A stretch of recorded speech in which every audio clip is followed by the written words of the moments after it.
नमस्कार में हम लोग ये देखने वाले हैं कि जो नीतिगत उपाय किए जा रहे हैं आरबीआई के द्वारा अर्थव्यवस्था में मुद्रा की आपूर्ति को सुनिश्चित करने के लिए, अर्थात मुद्रा की आपूर्ति को नियंत्रित करने के लिए। हम लोगों ने दो बातें देखा था। एक ये कह लिया था कि दो दो प्रकार के बैंक है। एक को हमने कहा कि आरबीआई है, रिजर्व बैंक ऑफ इंडिया, जो बैंकों का बैंक है और ये न केवल बैंकों का बैंक बल्कि बैंकों के लिए अंतिम ऋणदाता के रूप में कार्य करता है। साथ ही हमने ये भी समझा था कि यह सरकार का बैंकर है। सरकार का बैंकर अर्थात सरकार को जरूरत पड़ती है तो यहाँ से सरकार पैसे लेती है। ठीक है।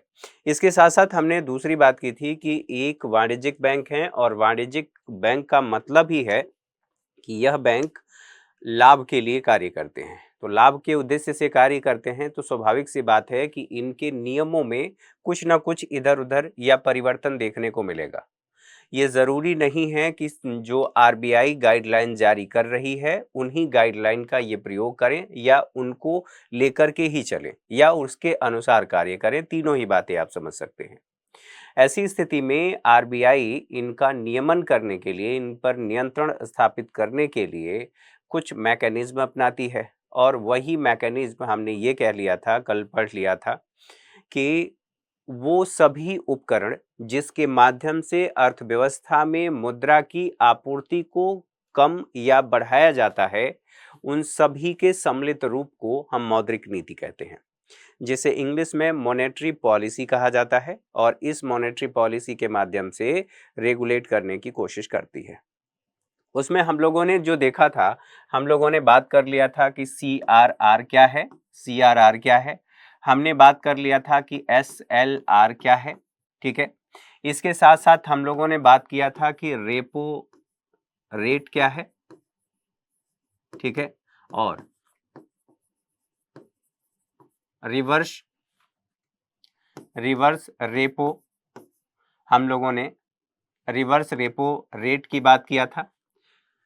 तो ये सभी वह मौद्रिक उपकरण हैं जिनके माध्यम से अर्थव्यवस्था में, अगर मैं इसको ऐसे कर दूं कि रिवर्स रेपो रेट, ठीक है, इसके अलावा अन्य भी हैं। इनके माध्यम से अर्थव्यवस्था में मुद्रा की पूर्ति में मात्रात्मक परिवर्तन किया जाता है। अर्थात यहां पर मात्रात्मक परिवर्तन मात्रात्मक परिवर्तन किया जा रहा है। मात्रात्मक परिवर्तन का मतलब क्या है? तो इन सभी बातों को आपने देखा था कि अगर इसमें दो ही काम हो रहे हैं, या तो इनमें वृद्धि हो रही है या तो इनमें कमी हो रही है। और अगर कमी या वृद्धि, इसमें हम लोगों ने ये भी देख लिया था कि एक ओएमओ है, ओपन मार्केट ऑपरेशन है। ठीक है। इन सब में अगर कमी और वृद्धि हो रही है तो अर्थव्यवस्था में मुद्रा की आपूर्ति कम या मात्रात्मक परिवर्तन आ रहा है। तो क्या मैं इसे ये भी कह सकता हूं कि इससे तरलता में कमी या वृद्धि, तरलता में कमी या वृद्धि देखने को मिल रहा है? ये दोनों बातें हो रही हैं। और अगर तरलता में कमी या वृद्धि देखने को मिल रही है तो इससे हमारे ग्रोथ पर भी प्रभाव हो रहा है। हमने ये बात कर लिया था लगभग सभी को लेकर के कि दो तरह के उपभोग और व्यय, जब ये स्थिति होगी तो व्यय प्रभावित होगा। और व्यय में हमने बात कर लिया था उपभोग, और उपभोग के साथ हमने बात किया था कि निवेश, ये सारी चीजें हमारी प्रभावित हो रही हैं। और अगर ये प्रभावित हो रही हैं तो प्रोडक्शन नहीं होगा, प्रोडक्शन नहीं होगा तो हमारी जो ग्रोथ रेट है या तो उसमें नेगेटिव या पॉजिटिव वृद्धि हमें देखने को मिलेगी। दो स्थितियां होंगी। अब इसके साथ साथ हम लोगों ने उस डायग्राम को देखा था जिसके माध्यम से हमने समझा था कि कहां पर क्या होगा। जैसे तरलता में वृद्धि, जैसे अगर मात्रात्मक परिवर्तन किया जा रहा है तो इस मात्रात्मक परिवर्तन का क्या प्रभाव दिखाई देता है? हमने ये बात कर लिया था कि साख सृजन या तो ये बढ़ रहा है या कम हो रहा है। सारी बातें यही हैं कि या तो कमी हो रही है या वृद्धि हो रही है। अगर कमी हो रही है तो स्वाभाविक सी बात है कि ब्याज दर आरबीआई के द्वारा, यहां पर आरबीआई के द्वारा ब्याज दरों में यहां पर ब्याज दर या आप कह सकते हैं मात्रा में वृद्धि, जो CRR है अर्थात कैश रिजर्व रेशियो, उसकी मात्रा में वृद्धि कर दी गई है। और अगर वृद्धि की गई है तो इसका सीधा सीधा सा मतलब ये है कि इसका प्रभाव इन सब पर देखने को मिलता है और इन सब का प्रभाव फिर यहाँ पर देखने को मिलता है और इसके साथ साथ फिर इसमें देखने को मिलता है और इसका प्रभाव यहाँ पर देखने को मिलता है और यहाँ पर भी इसका प्रभाव होता है। हमने ये भी बात कर लिया था कि इसमें कोई कमी और वृद्धि, इस पर भी प्रभाव हमें दिखाता है। ठीक है, तो जो हम लोगों ने देख लिया था वो हम लोगों ने दो भागों में बांट करके देखा था और दो भाग कौन थे? यहीं पर हम लोगों ने बात किया था कि दो प्रकार की स्थितियां देखने को मिलती हैं और ये दो प्रकार की स्थितियां कौन कौन सी हैं। एक की बात हम लोगों ने की थी कि यहाँ पर या तो मात्रात्मक वृद्धि होती है, जो मुद्रा की आपूर्ति को सुनिश्चित करने वाले नीतिगत उपाय, अगर मैं उसे जो आपको सामान्य किताबों में देखने को मिलेगा उसे हम मौद्रिक नीति कहते हैं। तो इसी को मैं अगर कह दूं कि यह मौद्रिक नीति है, मौद्रिक नीति, और ये नीति RBI के द्वारा जारी किया जाता है। इस नीति के दो उपकरण हैं, एक को मैंने कहा था कि मात्रात्मक उपकरण है और एक को कहा था कि गुणात्मक उपकरण है, गुणात्मक, इन दोनों के माध्यम से। तो यहां पर गुणात्मक के साथ साथ हमने ये भी कहा था कि यह चयनात्मक है, चयनात्मक है। ये दो बातें हम लोगों ने देख लिया था। अब इसी में हमने कहा था कि CRR है, OMO है, रेपो रेट है, रिवर्स रेपो रेट है, SLR है, इत्यादि इत्यादि बातें। ठीक है, उसी में हमने बैंक रेट भी देख लिया था। ये सारी चीजें इसमें मात्रात्मक परिवर्तन कर रही हैं। दूसरी बात ये हुई थी कि गुणात्मक या चयनात्मक। अब उनके गुणात्मक का मतलब या चयनात्मक, चयनात्मक का मतलब समझ रहे हैं? इसका मतलब यह है कि विकल्प के तौर पर इस्तेमाल किया जा रहा है। जैसे आप ऐसे सोच सकते हैं कि टमाटर की कीमतें बहुत ज्यादा बढ़ गई और ये कभी याद हो तो एक्सीडेंट हुआ था और उस एक्सीडेंट में ये कहा गया था कि टमाटर से भरा ट्रक जा रहा था कहीं किसी मंडी में लेकर के टमाटर, फिर वो दुर्घटना हो गई, टमाटर पूरा फैल गया। तो किसी व्यक्ति ने उस पर कमेंट किया था, यह इस सदी का सबसे महंगा दुर्घटना माना जाएगा, क्योंकि इसमें टमाटर बेचारे जो 250-300 रुपये किलो हो गए थे, जो सामान्य उपभोग की वस्तु है और आप ऐसे भी कह सकते हैं कि आवश्यक उपभोग की भी वस्तु है, क्योंकि हमारे खाद्यान्न में शामिल है। और खाद्यान्न में शामिल है तो इसका मतलब खाद्यान्न में दो बातें हैं। जब खाद्य मुद्रास्फीति की बात होती है तो ये हेडलाइन मुद्रास्फीति में आते हैं और हेडलाइन मुद्रास्फीति में इसको कहा जाता है कि इसमें खाद्य और ईंधन दोनों को शामिल किया जाता है। उसको शामिल करने का विशेष औचित्य है। औचित्य ये है कि अगर हम इन दोनों को शामिल नहीं करेंगे तो मान लीजिए आपके पास आटा है, बनाएंगे किससे? उसके लिए आपको तो ईंधन चाहिए, तो इसलिए खाद्य और ईंधन दोनों को शामिल किया जाता है। अब यहाँ पर हमने ये कह लिया था, हमने ये देख लिया था कि जो ये चयनात्मक है, इसमें हम क्या कर रहे हैं? जो मैं टमाटर वाली बात आपको बता रहा था, टमाटर वाली बात इसलिए बता रहा था और इसलिए आई कि कई बार सरकार लोगों से अपील करती है, यहाँ पर सरकार केवल समझाने के लिए बता रहा हूँ, सरकार लोगों से अपील करती है कि किसी वस्तु की कीमतें बढ़ गई हैं, बहुत ज़्यादा बढ़ गई हैं। अब ऐसी स्थिति में आप इस बात को आराम से कंसीडर कर पा रहे होंगे कि अगर कीमत उसकी बढ़ी है तो उसका कारण क्या है? उसका कारण सीधा-सीधा सा ये है कि उसकी माँग बढ़ गई है या माँग यथा बनी हुई है, यथा स्थिर है, लेकिन आपूर्ति कम हो गई है। अब आपूर्ति कम होने के कई कारण हो सकते हैं। सप्लाई चेन बाधित होना, इत्यादि इत्यादि, कहीं पर कुछ ऐसी दुर्घटना, आपदा इत्यादि कोई भी वजह हो सकती है या ब्लैक मार्केटिंग भी हो सकती है। लेकिन मेन बात ये है कि सप्लाई कम हो गई है, उसकी वजह से कीमतें बढ़ गई हैं। ऐसी स्थिति में सरकार क्या करती है? सरकार अपील करती है कि टमाटर कम खरीदें, टमाटर कम खाएं, ताकि हमें आयात ना करना पड़े। आयात करके हम अपनी ज़रूरतों को पूरा कर सकते हैं। लेकिन अगर आयात करेंगे तो हमारा BOP खराब होगा, बैलेंस ऑफ पेमेंट हमारा खराब होगा। और बैलेंस ऑफ पेमेंट आप ये ऐसे भी कह सकते हैं, जो भुगतान संतुलन है या व्यापार घाटा किसके पक्ष में जाएगा। तो अगर हम आयात ज्यादा कर रहे हैं तो स्वाभाविक सी बात है कि हमें मुद्रा देनी पड़ेगी, वो भी विदेशी मुद्रा, और विदेशी मुद्रा देने का मतलब यह है कि हमारा विदेशी मुद्रा भंडार कम होगा। और यदि विदेशी मुद्रा भंडार कम हो रहा है तो भारत के लिए वो चिंताजनक स्थिति हो सकती है। हालांकि 1991 की कंडीशन अभी नहीं है, वैसी स्थिति आने में क्या होगा वो बात की बात है, लेकिन अभी वो स्थिति नहीं है। तो आप ऐसे कह सकते हैं कि हम आयात करने में सक्षम हैं, हमारा विदेशी मुद्रा भंडार पर्याप्त मात्रा में सजो करके रखा गया है, या आरबीआई उसका संरक्षक है, वो अपना काम कर रही है। लेकिन सरकार अपील करती है तो इसका मतलब क्या है, चयनात्मक माध्यम, ये सब करके देख लिया जाता है, नहीं हुआ तो फिर ये लगता है कि भैया ये काम करो, गुणात्मक परिवर्तन करने की कोशिश किया जाता है। और इसमें हम लोगों ने बात किया था कि साख की राशनिंग की जाती है, साख की राशनिंग, जिसे क्रेडिट राशनिंग भी कहा जाता है।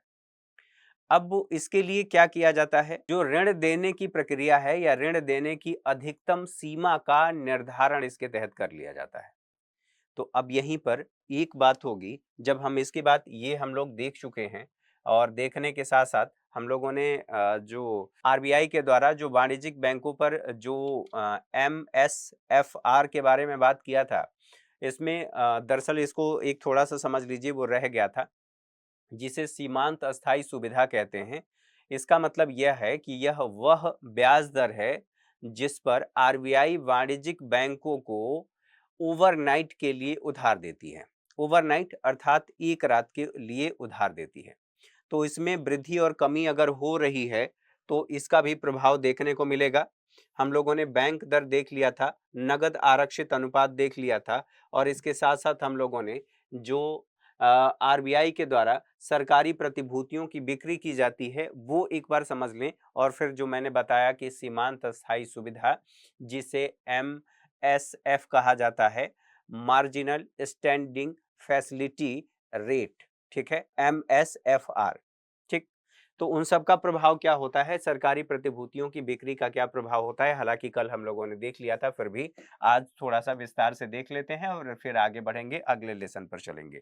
यहाँ पर देखिए, मान लीजिए ये गवर्नमेंट है, मोदी जी, ठीक है, लगा कि बाजार में या अर्थव्यवस्था में पैसा ज्यादा है, पैसा बहुत ज्यादा फ्लो कर रहा है, यानी कि इसे अगर मैं इकोनॉमी की भाषा में बात करूं तो तरलता ज्यादा है, तरलता ज्यादा है। अब इस तरलता को सोखना है, तरलता को कम करना है। तो तरलता को कम करने के लिए वो बाकी बातें समझते रहेंगे, लेकिन अब जो गवर्नमेंट सिक्योरिटी है, गवर्नमेंट कहती है कि जो हमारे पास प्रतिभूतियां हैं, यहाँ पर देखिए प्रतिभूतियां बताई गई हैं, इन गवर्नमेंट सिक्योरिटी की या प्रतिभूतियों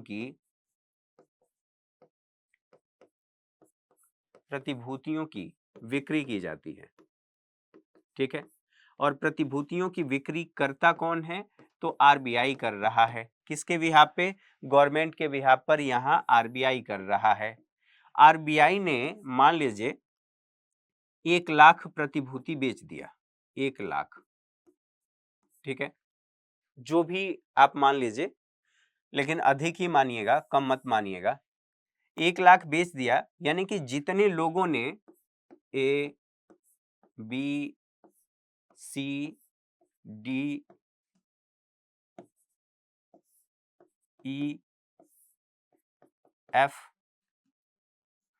मतलब बहुत सारे लोगों ने, और यहां पर डॉट डॉट डॉट, खरीद लिया।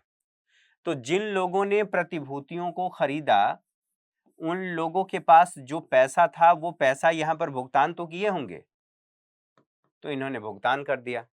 अर्थात यहां का कैश, जो यहां पर कैश था, ये कहां पर चला गया, ये आरबीआई के पास चला गया। अब आरबीआई के पास चला गया ये कैश, ये बैंकों की बात भी हो सकती है ना, बैंकों की भी बात है, बैंक भी खरीद रहे हैं, मान के चल रहे हैं कि बैंक ही खरीद रहे हैं थोड़ी देर के लिए। अब यहां पर इनके पास मनी कम हो गई, अर्थात मुद्रा कम हो गई, मुद्रा में कमी आ गई।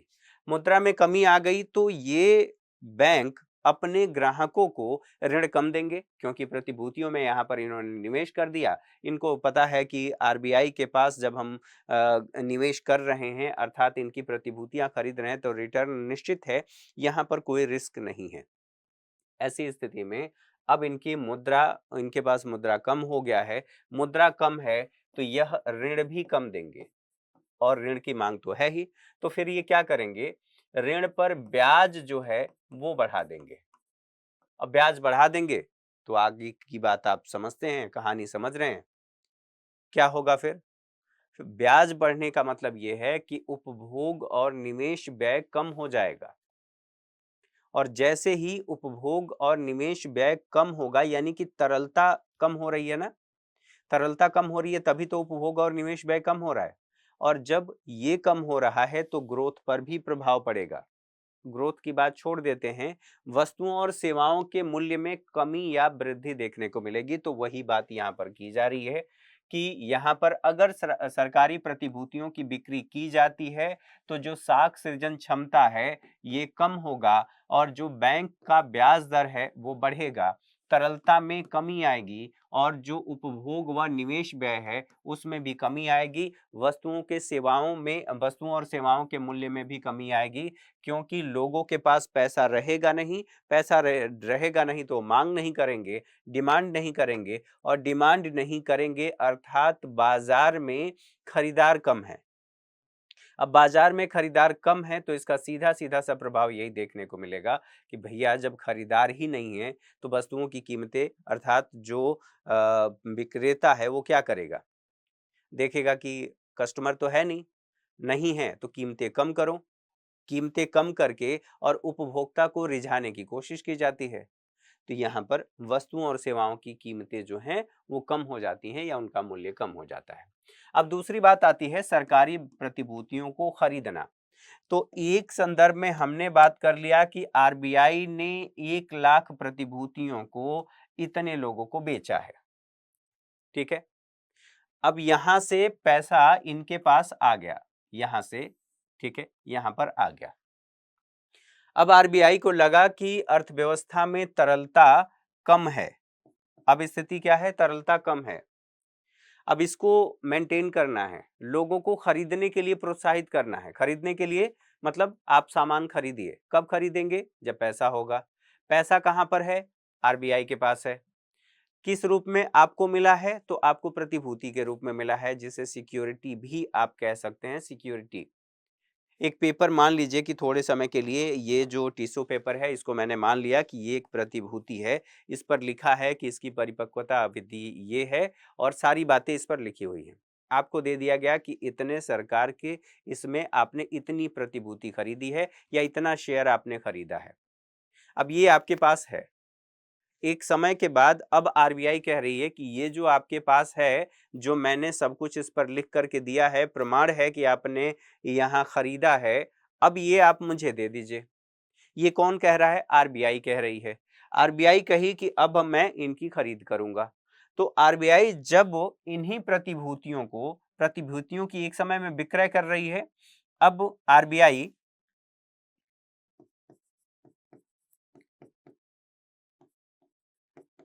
प्रतिभूतियां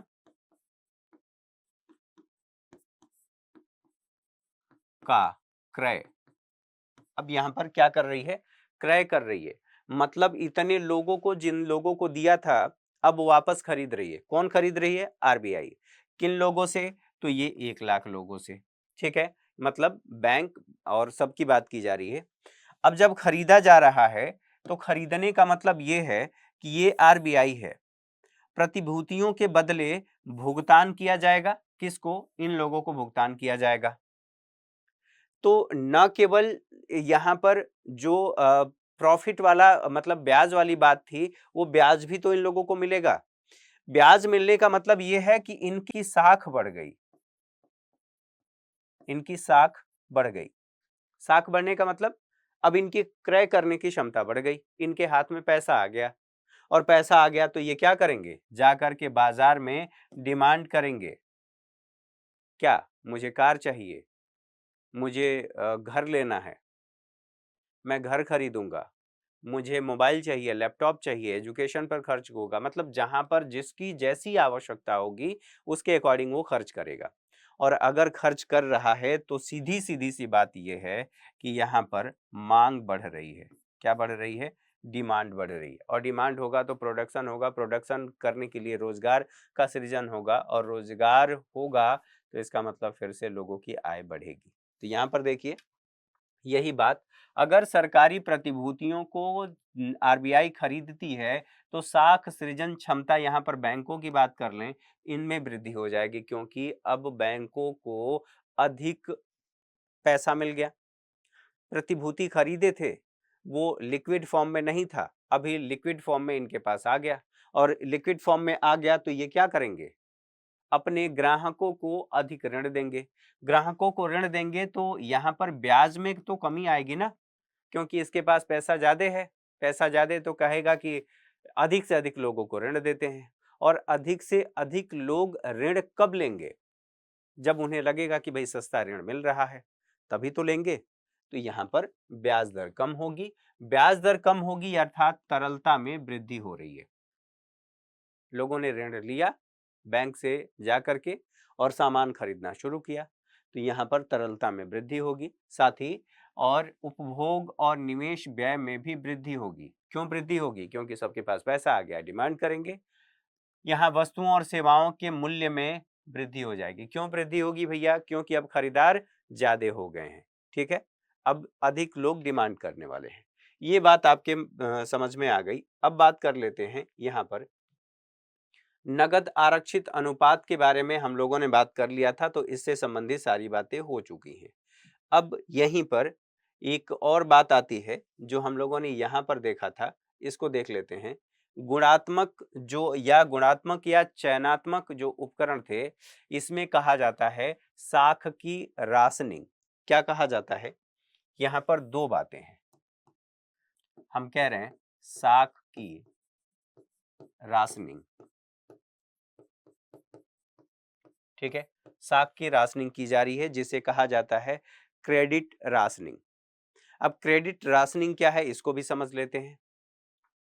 ऋण देने के लिए जो अधिकतम सीमा है उसको निर्धारित कर देती है सर आरबीआई।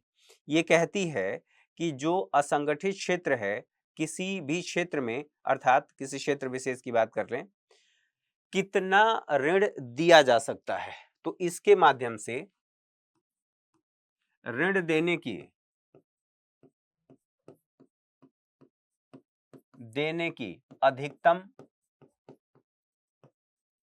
अधिकतम सीमा का निर्धारण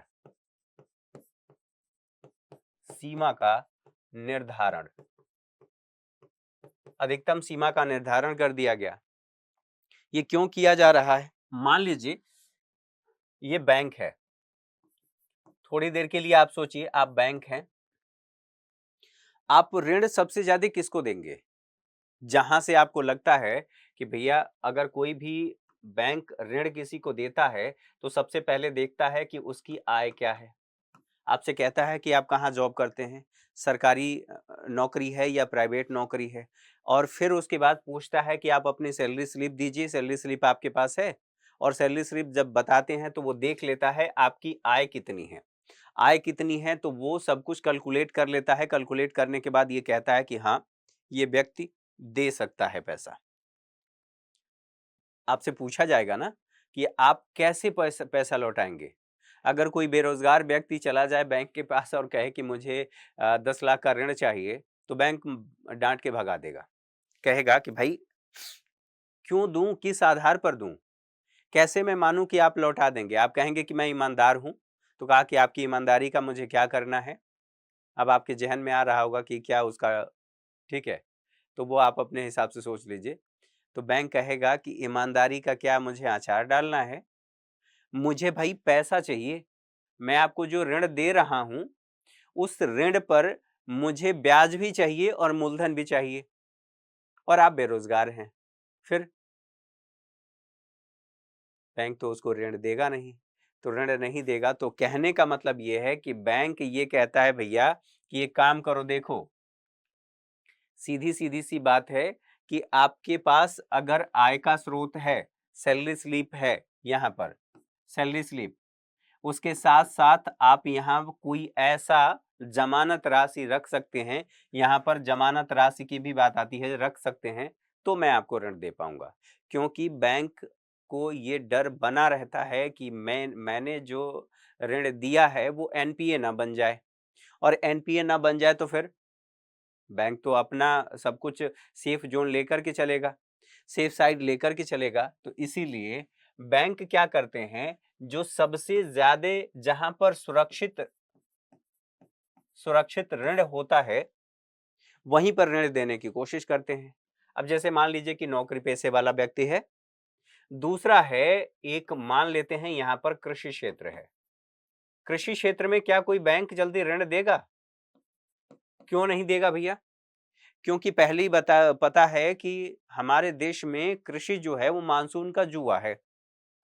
मानसून का जुआ होने के साथ साथ मान लीजिए मानसून समय पर आया भी, ज्यादा बारिश हो गई तो समस्या, कम बारिश हुई तो समस्या, और कोई प्राकृतिक आपदा आ गई तो समस्या।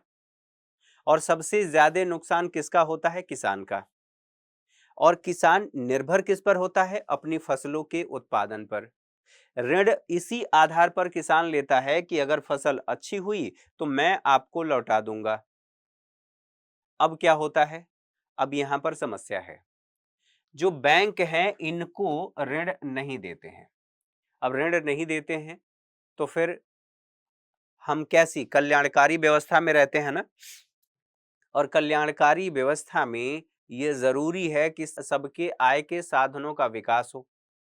अब सबके आय के साधनों का, जो मान लीजिए कृषि में सुधार की हम बात कर रहे हैं, भूमि सुधार की बात कर रहे हैं, सब कुछ हम बातें कर रहे हैं, लेकिन हम ये देख रहे हैं कि कृषि भूमि का पुनर्वितरण हो गया लेकिन उनके पास पैसा ही नहीं है कि वो निवेश कर पाए। निवेश नहीं कर पाएंगे तो उत्पादन नहीं होगा। तो इसके लिए आरबीआई और सरकार, यहाँ पर आरबीआई की, मोस्टली आरबीआई की बात है कि आरबीआई ये कहता है कि भैया जो आप इन क्षेत्रों को ऋण दे रहे हैं, अगर मैं इनको कह लूं कॉरपोरेट कॉरपोरेट तो ये गलत नहीं होगा। कॉरपोरेट सेक्टर को ऋण ज्यादा दिया जाता है क्योंकि वहां से मिलने के चांसेस ज्यादा होते हैं। कृषि क्षेत्र को कम दिया जाता है क्योंकि यहां से रिकवरी के चांसेस कम होते हैं।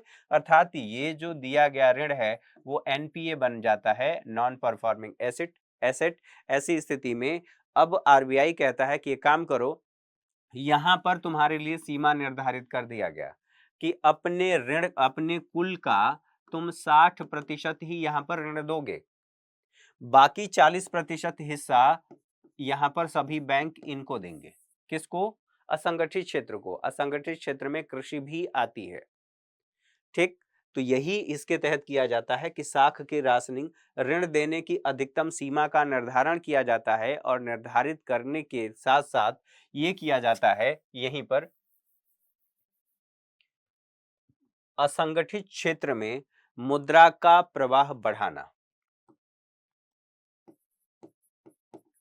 असंगठित क्षेत्र और इसमें मुद्रा का प्रवाह बढ़ाना। क्लियर है?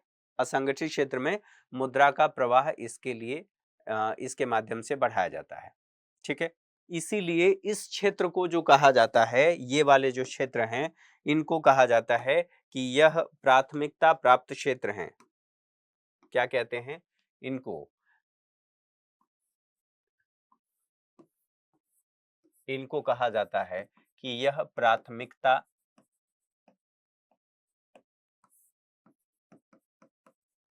प्राप्त क्षेत्र।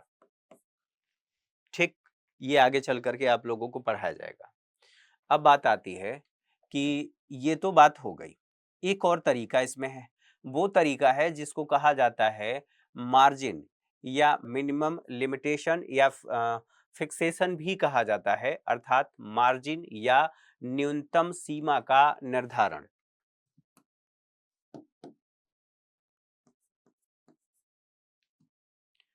यहां मार्जिन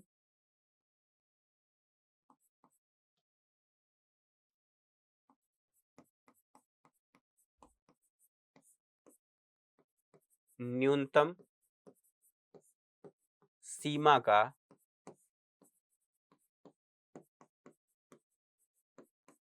निर्धारण।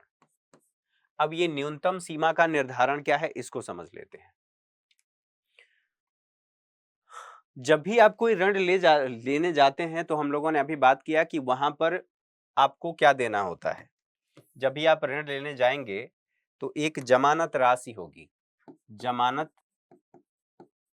जमानत जमानत राशि नहीं, जमानत के तौर पर कोई कागज हो सकता है। कागज यानी कि जमीन का कागज, आपके घर का कागज, गाड़ी का कागज, जिसके आधार पर अगर आपने ऋण नहीं चुकाया तो बैंक आपकी उस एसेट को बेच करके रिकवरी कर सके।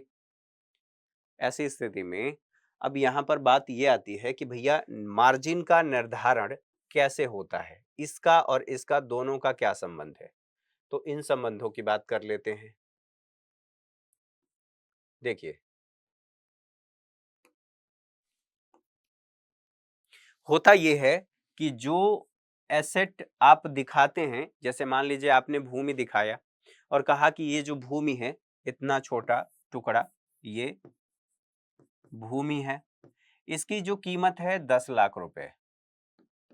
ठीक। लेकिन बैंक आपको कहता है ये जो 10 लाख रुपए इसकी कीमत बताई जा रही है ना, हम दरअसल इतना नहीं देंगे। कितना देंगे? इस पर मैक्सिमम आपको 7 लाख रुपए या 8 लाख रुपए, 8 लाख, ये इस पर ऋण दिया जाएगा। तो यानी कि जो परिसंपत्ति है उसकी एक्चुअल प्राइस, या आप कीमत कह लीजिए, एक्चुअल कीमत जो इसकी है और जो ऋण दिया जा रहा है, दोनों में अंतर है और इसी दोनों के अंतर को मार्जिन कहा जाता है। आप गए किसी भी बैंक में और आपने ये कहा कि मेरी ये जमीन है, रोड के किनारे है। बैंक ने कहा ठीक बात है, उसकी कीमत कितनी होगी? आपने बताया कि 20 लाख।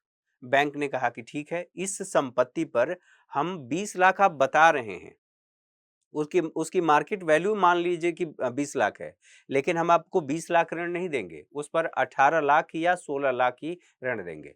तो इन दोनों के बीच में जो गैप है उसी को कहा जाता है मार्जिन।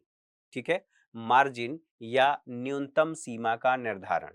आप ऐसे कह सकते हैं, ऋण देने पर जमानत की राशि और ऋण के मध्य अंतर मार्जिन कहलाता है। ठीक है, आप ऐसे कहेंगे, ऋण की राशि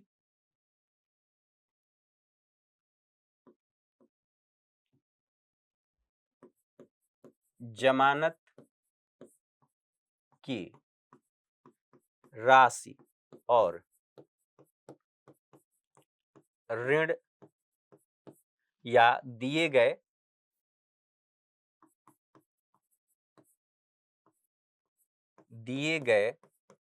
ऋण के मध्य, ऋण के मध्य अंतर, इसी को कहा जा रहा है कि यह क्या है, यह, हाँ, इसी के मध्य जो अंतर है इसी को कहा जा रहा है कि यह मार्जिन है। एक बात आपने ये समझ लिया। इसके अलावा कुछ मोरल सॉल्यूशन भी होते हैं। अब आरबीआई क्या करती है कि भैया ठीक बात है, ये सब तो बात ठीक है, आरबीआई उनको कुछ नैतिकता का पाठ पढ़ाने की कोशिश करती है। आरबीआई बैंकों को नैतिक जिम्मेदारी याद दिलाती है कि भैया आपकी नैतिक जिम्मेदारी क्या है। तो आप इसको कहते हैं नैतिक दबाव।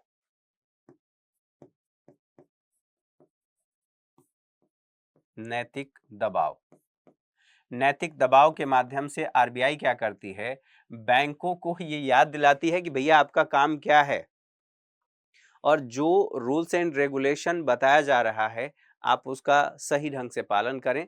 पिताजी जब बच्चे को कुछ नहीं कर पाते हैं तो क्या कहते हैं, देख बेटा, कभी मैं भी तुम्हारे जैसा था, ठीक है, माँ बाप की इज्जत नहीं कर रहे हो, कम से कम माँ बाप की इज्जत ही कर लिया करो, पैर छू लिया करो, कम से कम नहीं कमा करके दे रहे हो, ठीक है, तो कम से कम इतना तो कर लो। सिगरेट पीना ही है तो मैं ना रहूं तब पी लो, माता पिता इतना भी सेक्रीफाइस कर लेते हैं। कई बार ये होता है कि पता चल जाता है माता पिता को कि बच्चा दारू पी रहा है, ठीक है। पहले माँ बाप उसको मना करते हैं, माँ मना करती है, नहीं बेटा ऐसा मत करो। फिर उसके बाद पता चलता है कि पीने ही लगा है, नहीं मान रहा है, तो फिर भी ये कहते हैं कि बेटा हफ्ते में एक बार पी लिया करो। फिर उसके बाद भी पता चला कि नहीं मान रहा है, पी ही रहा है, बेटा 2 दिन पर पी लिया करो, लेकिन कम पियो, ठीक बात नहीं है। फिर भी बेटा नहीं माना। पता चला कि पी करके और उधर ही उलट जा रहा है, कहीं पर भी गिर गया और पूरी रात उधर ही है। माँ बाप इतना सेक्रीफाइस करते हैं कि उसके बावजूद भी कहते हैं कि बेटा एक काम करो, आपको पीना ही है, घर पे ला करके पी लो, लेकिन सुरक्षित रहो। माँ बाप इतना सेक्रीफाइस करने लगते हैं और वो माँ बाप ही होते हैं जो इतना सेक्रीफाइस कर सकते हैं और कोई नहीं कर सकता। तो उन चीज़ों को समझना चाहिए। फिर बहरहाल यहाँ पर उनकी नैतिक जिम्मेदारी या नैतिक दबाव या उनके नैतिकता को याद दिलाती है आरबीआई और कहती है कि बैंकों की नैतिक जिम्मेदारी याद दिला करके जो मौद्रिक नीति जारी की गई है बैंक के द्वारा, आरबीआई के द्वारा, उन जिम्मेदारियों को पूरा कर ले। तो यहाँ पर मौद्रिक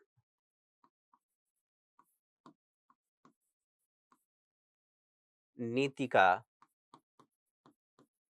पालन करना।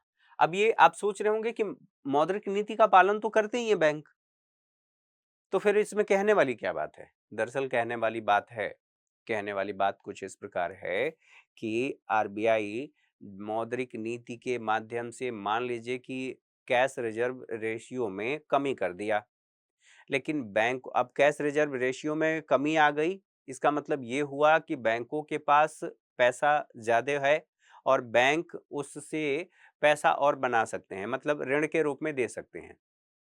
अब ऋण के रूप में दे सकते हैं तो यानी कि बैंकों की साख सृजन क्षमता बढ़ गई। और साख सृजन क्षमता कम कब हुई थी, या यूं कहें कि बैंकों ने ब्याज दर अपना बढ़ाया कब था? तो बैंकों ने अपना ब्याज दर तब बढ़ाया था जब आरबीआई ने कैश रिजर्व रेशियो बढ़ा दिया था। अब ऐसी स्थिति में आरबीआई ने ये कहा कि भैया जब मैंने कैश रिजर्व रेशियो को कम किया है यानी कि आपके पास मुद्रा ज्यादा बच रही है, आपके पास मुद्रा की सप्लाई ज्यादा है, तो जब आपके पास ज्यादा बच रहा है तो उसके हिसाब से आप ब्याज दरों को कम भी तो करो। जब आपके पास पैसा कम था, आप अपने ग्राहकों को कम ऋण दे पा रहे थे, ऐसी स्थिति में आपने जो ब्याज दर है वो बढ़ा दिया था, ठीक बात है। लेकिन अब जब मैंने कैश रिजर्व रेशियो को कम कर दिया है तो इसका मतलब यह है कि आपको अपनी ब्याज दरों को घटानी चाहिए ताकि लोगों को उसका लाभ मिले, जनता को उसका लाभ मिले। लाभ कैसे मिलेगा? अर्थात कम ब्याज दर पर जनता को ऋण मिलेगा और कम ब्याज दर पर यदि जनता को ऋण मिल रहा है तो यानी उपभोग और निवेश व्यय ये बढ़ेगा। बढ़ेगा तो ग्रोथ बढ़ेगी। तो ये बैंक जो होते हैं, ये क्या करते हैं कि जब ब्याज दरें बढ़ रही हैं तो बढ़ा देंगे, लेकिन जब घट रही हैं तब ये घटाएंगे नहीं। इसीलिए आरबीआई कहती है कि मौद्रिक नीति का पालन करिए, नैतिक नैतिक जिम्मेदारी जिम्मेदारी को याद दिलाते हैं।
हैं,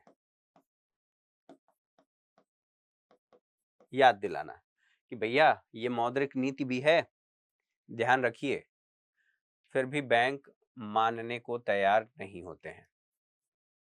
ठीक है, और मानने के लिए तैयार नहीं होते हैं तो फिर उसके बाद क्या होती है, इसके बाद फिर एक काम किया जाता है, और वो काम क्या करते हैं उसको समझ लेते हैं। तो ये तो हम लोगों ने देख लिया, 3 उपकरण इससे संबंधित हैं। मान लीजिए ये सब सारी चीजें तो हो गई। अब एक और विकल्प बचता है आरबीआई के पास। आरबीआई क्या करती है कि उपभोक्ता के ऋण का विनियमन कर देती है। अब ये कैसे करती है इसको समझ लेते हैं। देखिए, उपभोक्ता के ऋण का विनियमन विनियमन अब इसके माध्यम से क्या करती है आरबीआई कि जो उनकी ऋण की अवधि है, ऋण की राशि है, वो बढ़ा सकती है, घटा सकती है, बढ़ा सकती है, और इसके साथ साथ जो ऋण की अवधि है, ऋण की अवधि ऋण की अवधि ये बढ़ा दिया। ठीक है, या हो सकता है कि जो किस्त है उसको बढ़ा दिया। आप ऐसे भी तो कह सकते हैं, जो पेमेंट का निर्धारण है, या उसको आप ये भी कह सकते हैं कि जो किस्त है, जैसे यहाँ पर ऋण की अवधि बढ़ा दिया, और इसके साथ साथ किस्त, जो किस्त की राशि है, किस्त की राशि, इसमें क्या किया कि इसको कम कर दिया कि आप एक काम करिए कि आप किस्त कम दीजिए। ठीक, किस्त की राशि को कम कर दिया। जो ऋण की अवधि है उसे बढ़ा दिया कि अब 10 साल के लिए देना था, आप एक काम करिए 15 साल में दीजिएगा। तो अब उपभोक्ता पर दबाव कम हो गया किस्त को जमा करने का, और दबाव कम हो गया तो यानी कि उपभोक्ता के पास जो, अब इसी को मान लीजिए कि 10,000 पहले 15,000 पे करता था, अब वो क्या हुआ कि इसकी अवधि बढ़ गई तो अब 10,000 दे रहा है। 10,000 दे रहा है तो इसके पास 5,000 बच रहा है, और 5,000 बच रहा है यानी कि इसका उपभोग तो करेगा, कहीं ना कहीं खर्च तो करेगा। तो एक ये स्थिति होती है। पेमेंट का निर्धारण भी कर देता है कि पेमेंट कैसे करना, क्या इत्यादि बातें। कुल मिलाकर के इससे मुद्रास्फीति पर नियंत्रण स्थापित कर लिया जाता है आरबीआई के द्वारा। ठीक है, अब एक बात आती है, ये तो हो गया। एक और काम करती है आरबीआई, और वो क्या करती है कि गाइडलाइन जारी करती है, दिशा निर्देश जिसको कहा जाता है, दिशा निर्देश। और ये दिशा निर्देश किसको देगी, तो बैंकों को दिशा निर्देश देती है। किस माध्यम से, तो अपने बुलेटिन के माध्यम से। ये कैसा होता है, तो साप्ताहिक आधार पर, साप्ताहिक हो सकता है या मासिक हो सकता है।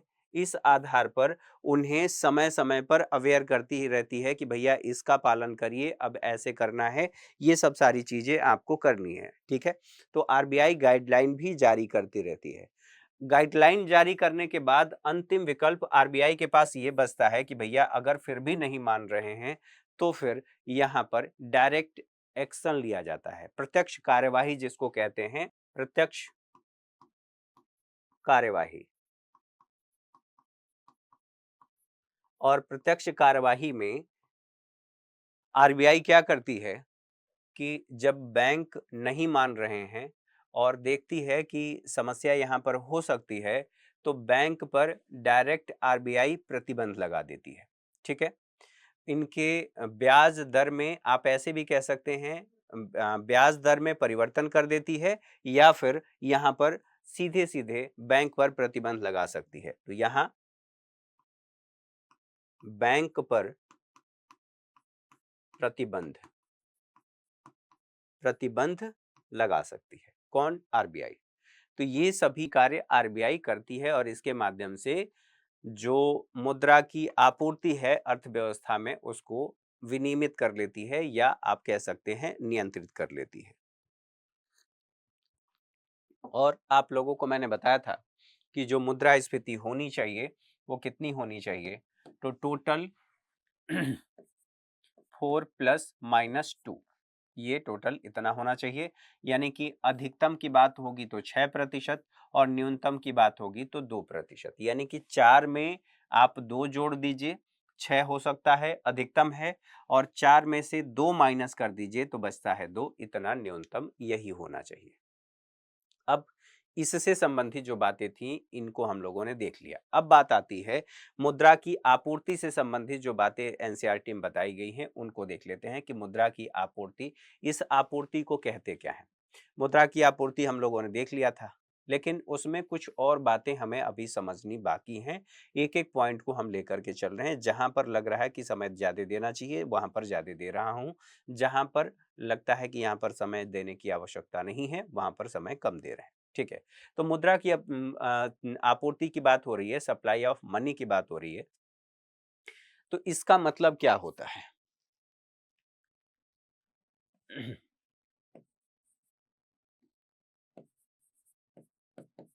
मुद्रा की आपूर्ति,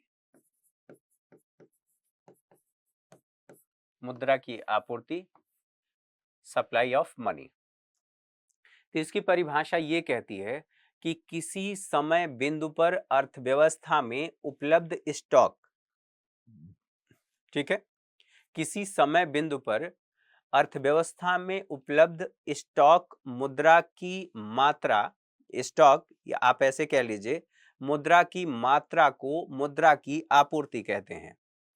तो यहां पर दो तीन बातें हैं डेफिनेशन में जो बातें कही गई हैं, जो मैंने आपको बताया। किसी समय बिंदु पर, समय बिंदु पर, एक तो ये बात कही जा रही है, और समय बिंदु पर क्या, स्टॉक, स्टॉक की बात की जा रही है। ठीक है, स्टॉक। अब ये स्टॉक कौन सा है और समय बिंदु कौन सा है?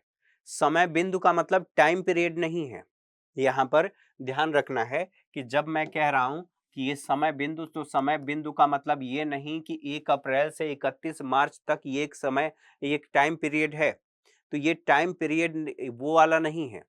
एक समय की बात हो रही है कि मान लीजिए कि मैं कह रहा हूं कि 9 बजे, 9 AM, इसको कहा जा रहा है कि समय बिंदु। इस समय कितना मुद्रा का फ्लो हुआ था, कितनी मुद्रा, कितना मुद्रा की आपूर्ति थी, ये उस समय को बता रहा है। 9 बजे बता रहा है, 10:10 कह सकता है, 11:10 कह सकता है। इस समय बिंदु की बात की जा रही है। ठीक है, अर्थात एक समय पर शाम के अगर देखा जाए तो 10:10 पर लोगों के पास, अर्थात स्टॉक में कितनी मुद्रा है। अब स्टॉक का मतलब क्या है? तो यहां स्टॉक का मतलब है कि जो जनता के पास स्टॉक है उसको शामिल किया जाता है। तो यहां स्टॉक का मतलब, स्टॉक का मतलब जनता के पास, जनता के पास मुद्रा। ठीक है, अब जनता के पास मुद्रा या जनता के पास स्टॉक की बात कर लीजिए, मुद्रा नहीं स्टॉक कह लीजिए, मुद्रा के जनता के पास स्टॉक। अब जनता के पास स्टॉक की बात हो रही है तो यहां पर दो चीजें शामिल नहीं होती हैं। जैसे आरबीआई के पास जो मुद्रा है या स्टॉक है, आरबीआई के पास जो स्टॉक है और प्लस में सरकार के पास जो स्टॉक है, उनको शामिल नहीं किया जाता, इन संस्थाओं को शामिल नहीं किया जाता। अब सवाल आपके जहन में आएगा कि क्यों नहीं शामिल किया जाता। दरअसल इसलिए शामिल नहीं किया जाता क्योंकि यह मुद्रा जारी करते हैं। ठीक है, तो यहां पर आप यही जोड़ लेंगे कि आरबीआई स्टॉक में, इस स्टॉक में आरबीआई प्लस गवर्नमेंट शामिल नहीं है। इस जनता में कह लीजिए कि आरबीआई और जो सरकार है वो शामिल नहीं है। अब आप सोचिए कि मैंने ये कहा कि मुद्रा की मात्रा, यानी कि टाइम पीरियड की हम लोगों ने बात करी, टाइम पीरियड नहीं है। टाइम पीरियड नहीं है तो क्या है, यह एक समय बिंदु की बात कर रहा है कि इस समय 9:09 पर तुम कहां थे, ऐसे कह सकते हैं ना। तो 9:09 पर जनता के पास कितनी मुद्रा थी इसकी बात की जा रही है।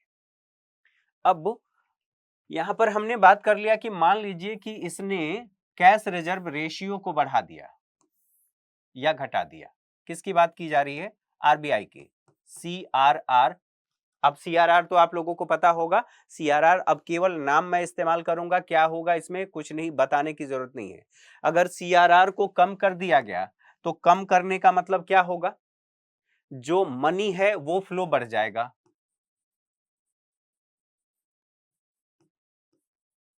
मनी फ्लो बढ़ जाएगा। याद है? अब इसको दोबारा बताने की जरूरत नहीं है। सीआरआर कम होगा, मनी फ्लो बढ़ जाएगा। अब क्यों होगा, सारी बातें बताई जा चुकी हैं।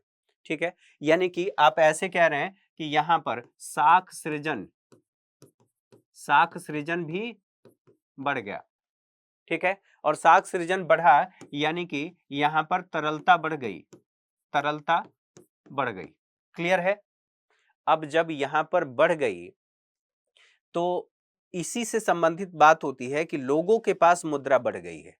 अब उसका माप हम कैसे करेंगे कि कितना, कहां पर, किसके पास कैसी मुद्रा है?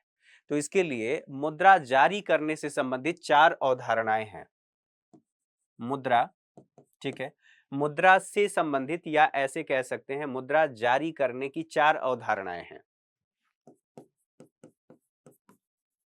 करने की 4 अवधारणाएं हैं। ये अवधारणाएं कौन कौन सी हैं? इनको हम कहते हैं, देखिए, M1, M2, M3 और M4। ये 4 अवधारणाएं इससे संबंधित हैं।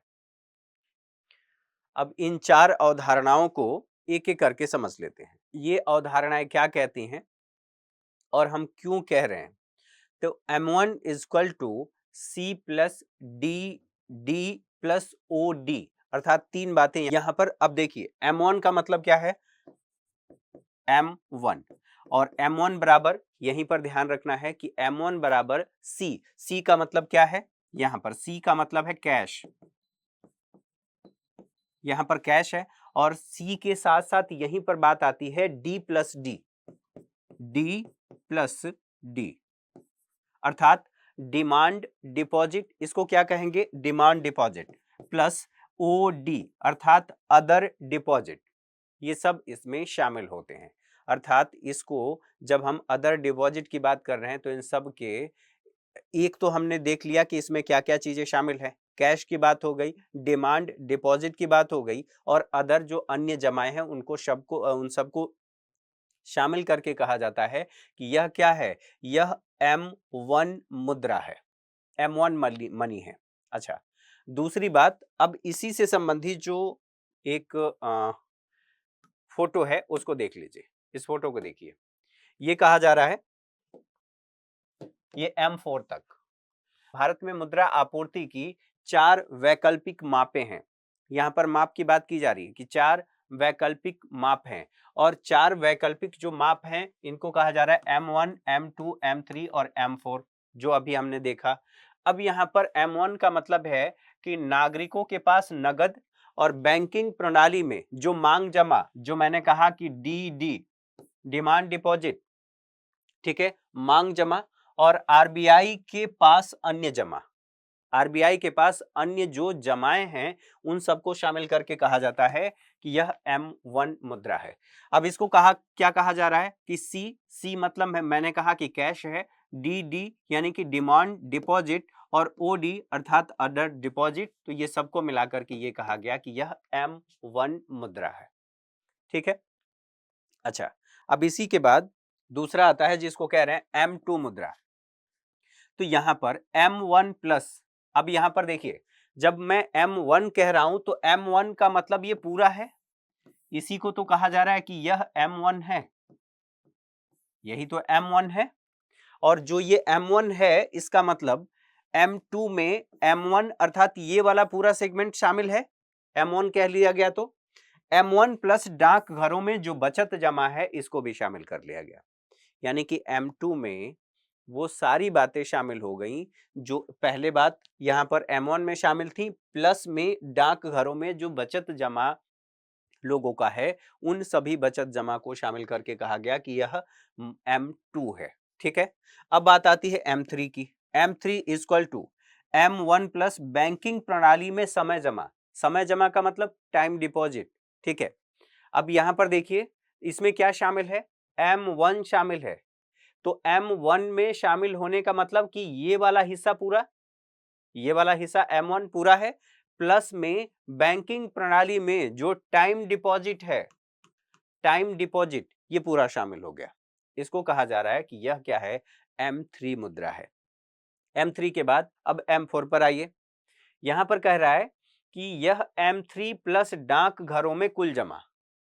M3 यहां पर क्या था कि जो डाक घरों में सॉरी बैंकिंग प्रणाली में समय जमा था, और डाक घरों में यहां पर M2 में बचत जमा था, और यहां पर बचत जमा था, टाइम डिपॉजिट नहीं था। अब यहां पर कहा जा रहा है कि M4 में M3, M3 का मतलब M3 में M1 शामिल है, M3 में ये M1 शामिल है देखिए, और M1 के साथ साथ बैंकिंग प्रणाली में जो समय जमा है अर्थात टाइम डिपॉजिट है वो भी शामिल है।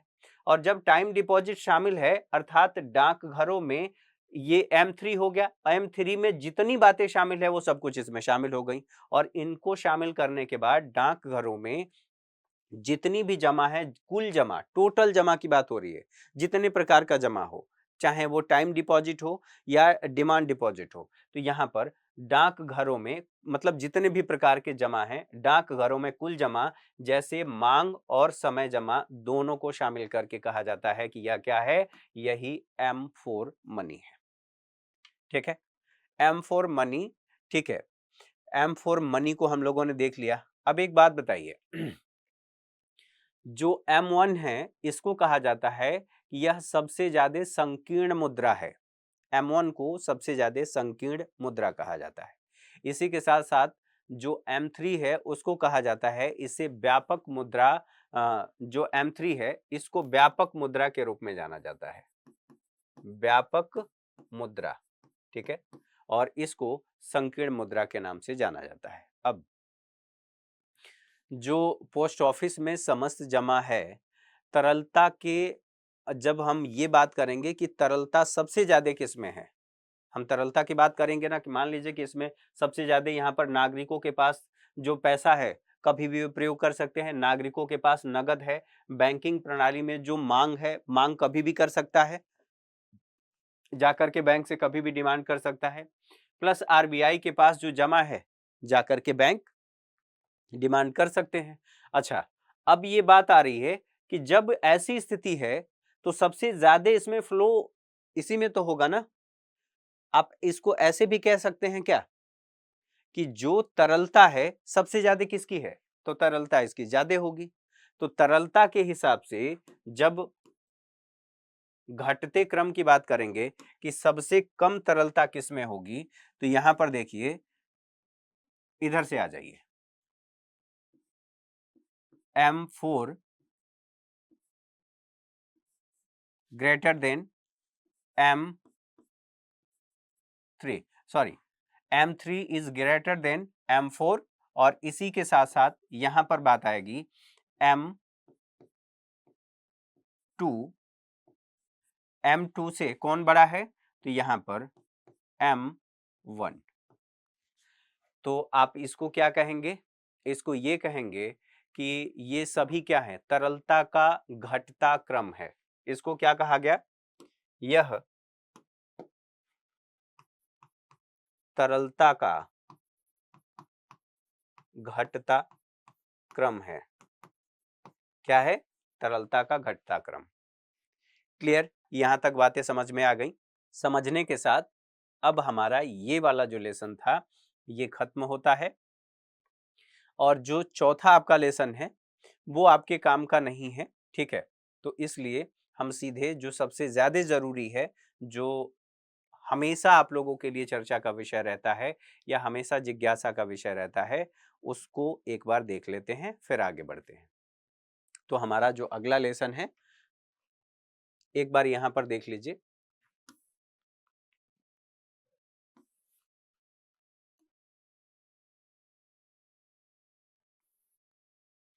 देखिए, M3 और M4 को सबसे व्यापक मुद्रा कहते हैं। ये कोटियां तरलता के घटते हुए क्रम में होती हैं। M1 समव्यवहार के लिए सबसे तरल और आसान है, जबकि M4 इसमें सबसे कम तरल है। ठीक है, M4 सबसे कम तरल है। क्यों कर सबसे कम तरल कहा जा रहा है, यहाँ पर देखिए M4, ये कहां पर M3 मतलब M1 इसमें शामिल जरूर है, लेकिन बैंकिंग प्रणाली में टाइम डिपॉजिट यानी कि समय जमा की मांग बात कर रहा है, साथ ही साथ डाकघरों में कुल जमा। तो इसलिए इसको कहा जा रहा है कि यह सबसे कम तरल है। उसके साथ साथ यहाँ पर M3 मुद्रा पूर्ति की माप का सबसे साधारण रूप है। इसे समस्त मौद्रिक संसाधन भी कहते हैं। एक बार इसको देख लीजिए, फिर हम आगे बढ़ते हैं। यहाँ पर इसी से संबंधित जो बातें बताई गई हैं, वैध परिभाषाएं, और ये वैध परिभाषाएं क्या कह रहा है, ये कह रहा है कि अ, संकुचित और व्यापक मुद्रा, मुद्रा की मांग की तरह मुद्रा की पूर्ति एक स्टॉक परिवर्तन होती है। एक निश्चित समय में लोगों के पास संचरण करने वाली कुल मुद्रा, संचरण जिसका हम लेन देन जिसके माध्यम से कर सकते हैं, सर्कुलेट हो सकता है, को मुद्रा की पूर्ति कहते हैं। भारतीय रिजर्व बैंक मुद्रा की पूर्ति के वैकल्पिक मापों को, यहाँ पर मुद्रा की पूर्ति की बात हो रही है, ठीक है, वैकल्पिक मापों के 4 रूपों को देखते हैं। यहाँ पर कौन कौन सा है, 4 रूपों में प्रकाशित करता है नामता। M1, M2, M3 और M4 ये सभी निम्नलिखित तरह से परिभाषित किए जाते हैं। यहाँ पर देखिए, M1 equal to CU plus DD, M2 M1 plus डाकघर बचत बैंकों में बचत जमाएं, और यहाँ पर कह रहा है M3 M1 प्लस, जो बातें वहां पर बताई गई थी सब कुछ वही बातें हैं। इसके साथ साथ यहाँ पर देखिए, ये सीयू का मतलब लोगों द्वारा रखी गई करेंसी। तो लोगों के पास वही बात हुई थी ना, कि लोगों के पास जो कैश है उसकी बात की जा रही है, लोगों द्वारा रखी गई करेंसी नोट या सिक्के के रूप में। और डीडी व्यवसायिक बैंकों द्वारा रखी गई निवल मांग जमा। ठीक है, निवल शब्द से बैंक के द्वारा रखी गई लोगों की जमा का ही बोध होता है, क्योंकि उन्हीं का पैसा तो बैंकों में है। साथ ही साथ यहाँ पर कहा जा रहा है इसलिए यह मुद्रा की पूर्ति में शामिल है। अंतर बैंक जमा, दूसरे बैंक, एक बैंक का दूसरे बैंक में अंतर बैंक जमा जो एक व्यावसायिक बैंक दूसरे व्यावसायिक बैंक में रखते हैं, को मुद्रा की पूर्ति के भाग के रूप में नहीं जाना जाता। ठीक है, साथ ही M1 और M2 संकुचित मुद्रा कहलाती हैं। M3 और M4 को व्यापक मुद्रा कहते हैं। ये कोटियां तरलता के घटते हुए क्रम में होती हैं, अर्थात M1 समव्यवहार के लिए सबसे अधिक तरल होता है और आसान होता है, इसका प्रयोग कभी भी किया जा सकता है, जबकि M4 इसमें सबसे कम तरल है। M3 मुद्रा पूर्ति की माप का सबसे साधारण रूप है, इसे समस्त मौद्रिक संसाधन भी कहते हैं। ठीक है, ये बातें आप लोगों ने देख लिया। इसके साथ साथ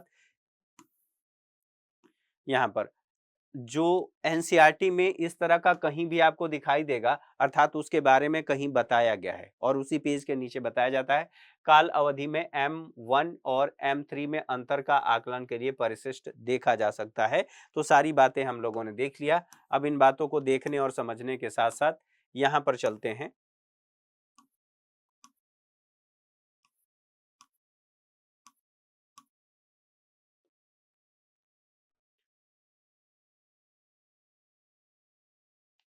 देखिए,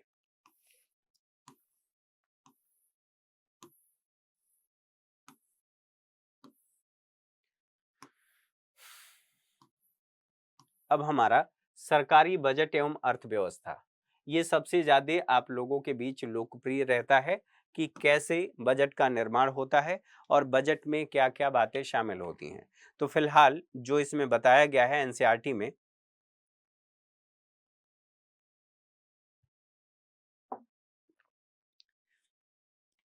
एक एक करके उसको समझ लेते हैं। तो ये क्या है, सरकारी बजट एवं अर्थव्यवस्था। तो यहाँ पर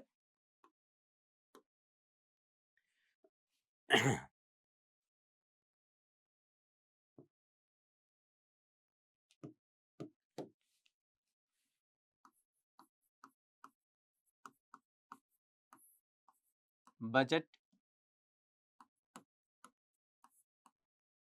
एवं अर्थव्यवस्था,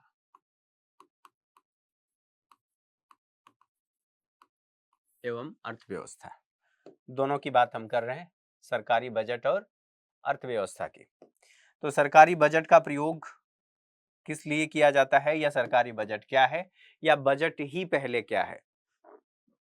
देखिए, जब हम बजट की बात करते हैं तो बजट का अर्थ समझना जरूरी है। बजट क्या है? तो जब भी आप कहीं दुकान पर जाते हैं, दुकान वाला आपसे क्या पूछता है?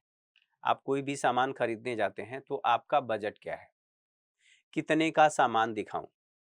अर्थात जो भी घर से आपके पैसा आया होगा, उस पैसे में से आपने ये अलग अलग मदें निर्धारित किया होगा कि मुझे रेंट के लिए इतना खर्च करना है, मुझे अपने सोना बाबू के लिए ये गिफ्ट लेना है, वो भी एक एक्सपेंडिचर है, उसके लिए मुझे कितना बचा करके रखना है, उसके बाद राशन के लिए कितना क्या कुछ खर्च करना है, घर से लिमिटेड पैसा आया है ना, और उसी में सब कुछ करना है। अपने लिए कपड़ा ना खरीदें वो अलग बात है, लेकिन हम मॉल में, शॉपिंग मॉल में जाएंगे और कहीं पसंद आ गया, अब आप समझ रहे हैं किसको पसंद आया होगा, ठीक है, तो वहां पर खरीदना जरूरी है। अपनी चीजों से कॉम्प्रोमाइज किया जा सकता है। फिलहाल जो सरकारी बजट है, अर्थ तथा इसके अवयवों की बात कर लेते हैं। तो सरकारी बजट को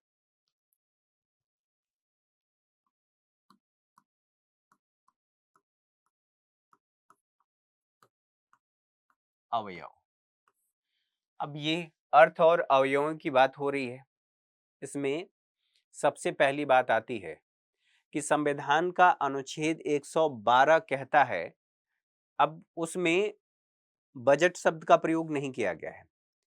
संविधान के अनुच्छेद में, अनुच्छेद 112 में वार्षिक वित्तीय विवरण शब्द का प्रयोग किया गया है।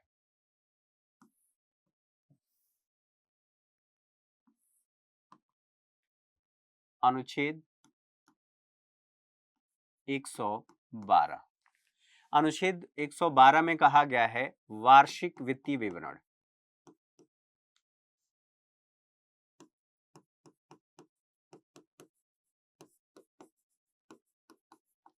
वित्तीय विवरण, अब ये वार्षिक वित्तीय विवरण क्या है? वार्षिक संविधान का अनुच्छेद 112 कहता है कि राष्ट्रपति प्रतिवर्ष, ठीक है, प्रतिवर्ष प्रति वित्तीय वर्ष की बात हो रही है, वित्तीय वर्ष से संबंधित संसद के दोनों सदनों में या संसद के दोनों सदनों के समक्ष भारत सरकार की उस वर्ष की प्राप्तियां और व्यय के विवरण को रखवाएगा। दोबारा से, कौन रखवा रहा है? राष्ट्रपति रखवा रहा है। किसके माध्यम से रखवा रहा है? तो वित्त मंत्री के माध्यम से। क्या रखवा रहा है? तो दोनों सदनों के समक्ष उस विवरण को रखवा रहा है, जो विवरण किससे संबंधित है कि सरकार को किस मद से कितनी प्राप्तियां होंगी और सरकार का कितना व्यय होगा। तो यहां पर विवरण, ये विवरण किससे संबंधित है? तो प्राप्तियां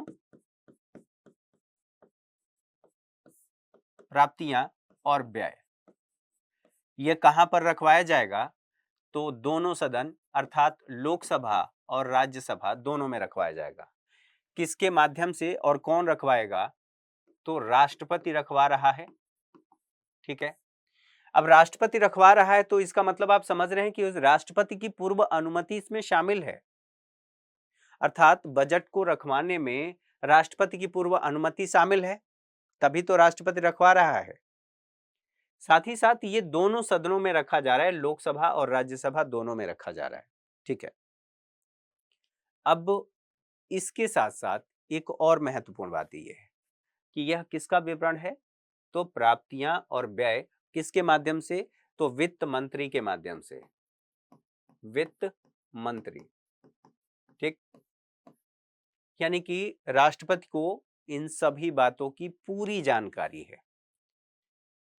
जो वार्षिक वित्तीय विवरण होगा जिसकी बात हम कर रहे हैं, सरकार का जो बजट है उसे कहा जाता है कि वार्षिक वित्तीय विवरण सरकार का यह मुख्य बजट है। और यह बजट किससे संबंधित है? तो बजट संबंधित घोषणा पत्र है, आप इसको कह रहे हैं। वार्षिक वित्तीय विवरण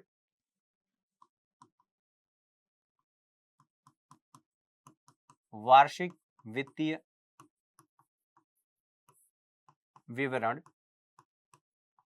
जब हम इसकी बात कर रहे हैं तो यह वार्षिक वित्तीय विवरण जो सरकार का मूल बजट है या मुख्य बजट है, मुख्य बजट से संबंधित घोषणा पत्र है।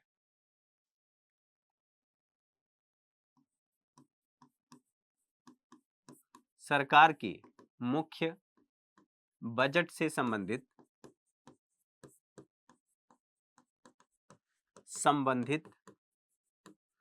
क्या है? यह घोषणा पत्र है। अब घोषणा पत्र इसको इसलिए कहा जा रहा है क्योंकि सरकार उस बजट के माध्यम से बता रही है कि सरकार को कहां से कितनी प्राप्ति होगी और सरकार का किन किन मदों पर कितना व्यय होगा। दो बातें निश्चित हैं। अब बात आती है कि ये इसकी अवधि क्या होती है? तो अवधि इसकी होती है 1 वित्तीय वर्ष।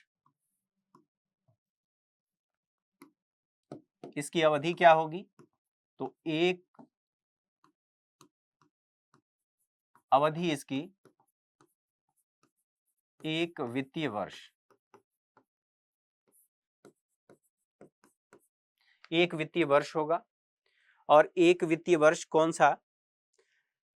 तो आप लोगों को ध्यान रखना है, प्रभाव में आने वाले जो कई साधन हैं उनके बारे में हम बात करेंगे। पहले ऐसे समझ लीजिए कि जो हमारा फाइनेंशियल ईयर है, फाइनेंशियल ईयर आप लोगों को याद है, तो 1 वित्तीय वर्ष का विवरण है।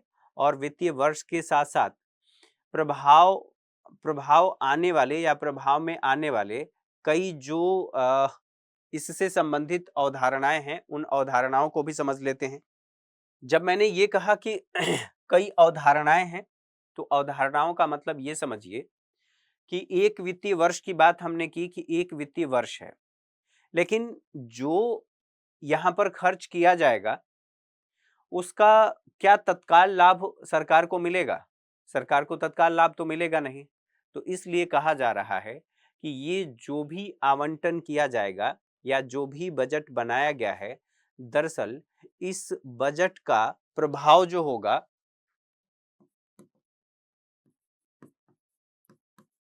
कब होगा? आने वाले समय में।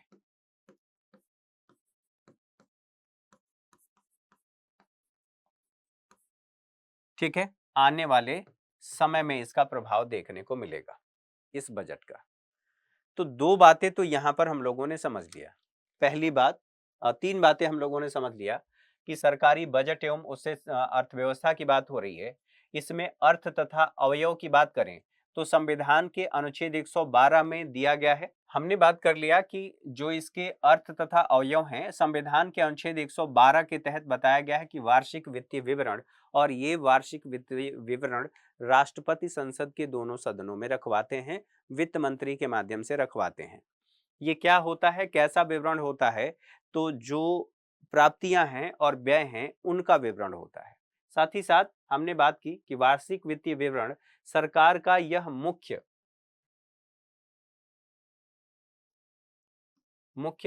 बजट से संबंधित घोषणा पत्र है। और घोषणा पत्र अर्थात कहां पर सरकार कितना खर्च करने जा रही है, सब कुछ सारी बातें इसमें लिखी हैं। अवधि क्या होती है? तो 1 वित्तीय वर्ष होता है, लेकिन इसका जो बजट का प्रभाव होता है वह दीर्घकालिक होता है, अर्थात आने वाले समय में उसका प्रभाव देखा जाता है। अब वित्तीय वर्ष से संबंधित जो खाते हैं उन खातों को एक बार देख लेते हैं। यहां तक तो आपके समझ में आ गया। अब बात आती है कि वित्तीय वर्ष से संबंधित जो खाते हैं वो क्या कहते हैं? वित्तीय वर्ष से संबंधित, अभी उसका हम चार्ट देख लेंगे। वो खाते ये क्या कहते हैं? तो इसमें दो भाग हमें देखने को मिलते हैं। और ये दो भाग कौन कौन से हैं? तो एक राजस्व बजट और दूसरा पूंजीगत बजट।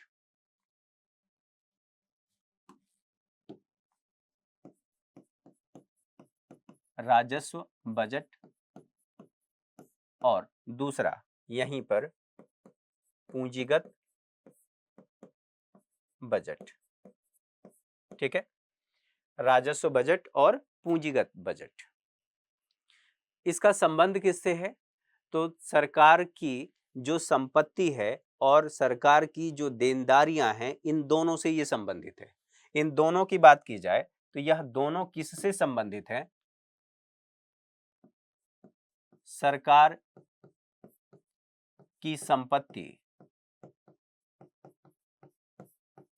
संपत्ति और देनदारियां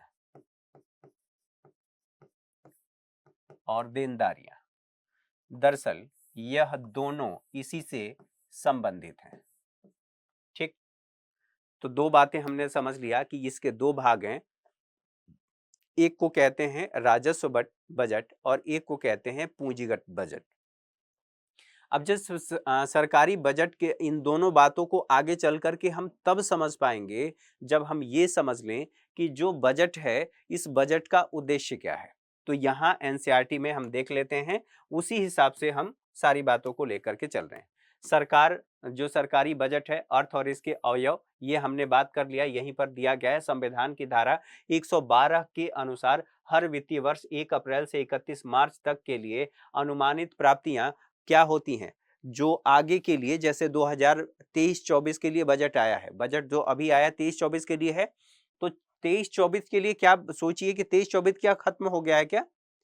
23-24 अभी तो चल रहा है, और चल रहा है तो जो विवरण दिया गया है वो तो अनुमानित है ना, कि हमें इतनी प्राप्ति होगी और हम इतना व्यय करेंगे। ठीक है, तो दोनों बात यहां पर है। देखिए, कहा गया है कि अनुमानित प्राप्तियां और खर्चों का ब्यौरा संसद में पेश करना सरकार का संवैधानिक कर्तव्य है। यहां पर संवैधानिक कर्तव्य किसके तहत? संविधान के अनुच्छेद 112 के तहत संवैधानिक कर्तव्य है। रखवा कौन रहा है? तो राष्ट्रपति रखवा रहा है। कहां पर? तो संसद के दोनों सदनों में, और दोनों सदनों का मतलब लोकसभा और राज्यसभा। और कौन रखवा रहा है? राष्ट्रपति। किसके माध्यम से? तो वित्त मंत्री के माध्यम से रखवाया जा रहा है। यह वार्षिक वित्तीय ब्यौरा है, जिसे वार्षिक वित्तीय विवरण मैंने शब्द कहा। ठीक, ब्यौरा सरकार का मुख्य बजट संबंधी ये क्या है? घोषणा पत्र है कि सरकार की क्या नीतियां हैं, सरकार किस पर कितना खर्च करेगी। तो इसी को तो कहा जा रहा है कि सरकार का यह मुख्य बजट संबंधी घोषणा पत्र है। और घोषणा पत्र होने के साथ साथ ये भी कहा जा रहा है, हालांकि बजट घोषणा पत्र का संबंध एक ही वित्तीय वर्ष के लिए होता है, अर्थात हमने कहा कि 2022-23 के लिए बजट पेश किया गया है, तो यह जो प्राप्तियों की बात की जा रही है, पूंजीगत बजट की बात की जा रही है, ये दोनों से संबंधित है। ये घोषणा पत्र एक वर्ष से, एक वित्तीय वर्ष से संबंधित है। ठीक है, का संबंध एक ही वित्तीय वर्ष के लिए है, होता है, लेकिन इसका प्रभाव आने वाले काफी सालों में या काफी समय में हमें देखने को मिलता है। यही बातें डायग्राम के माध्यम से मैंने आपको बता दिया।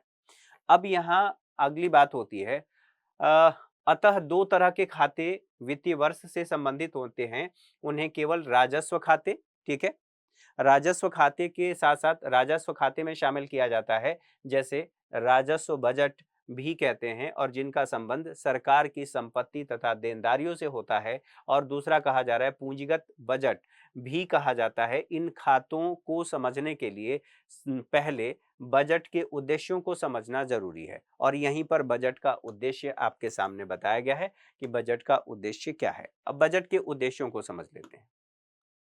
जब हम बजट के उद्देश्यों को समझ लेंगे तब इसका क्लासिफिकेशन हम कर पाएंगे और उसमें डीप जाकर के एक एक चीजों को समझ पाएंगे।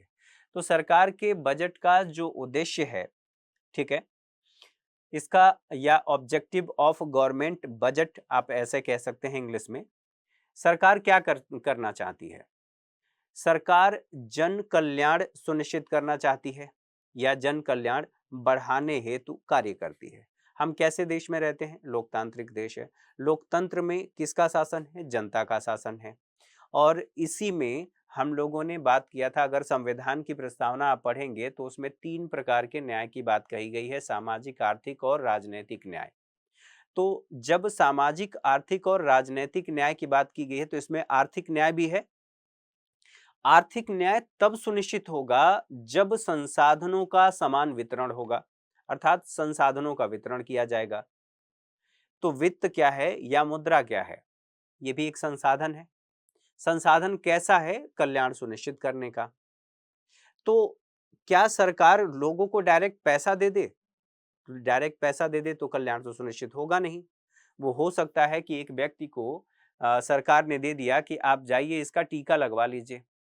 वो टीका न लगवा करके क्या किया कि वो शाम को नमकीन खाना शुरू कर दिया पीले पानी के साथ, तो उसका कल्याण तो सुनिश्चित हो नहीं पाएगा, घर बर्बाद और जरूर हो जाएगा।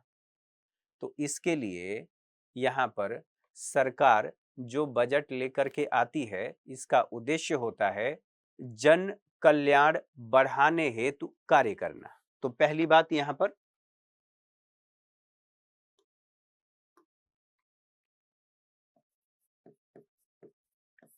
बजट का उद्देश्य, और बजट का उद्देश्य क्या है?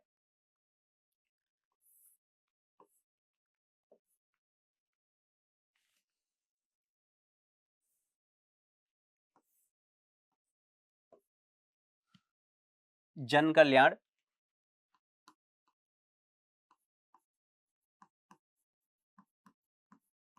पहली बात जन कल्याण। तो सरकार यहाँ पर क्या कर रही है? जन कल्याण बढ़ाने हेतु कार्य कर रही है, और साथ ही साथ जन कल्याण बढ़ाने के लिए सरकार क्या कर रही है? अर्थव्यवस्था में हस्तक्षेप कर रही है। तो यहाँ पर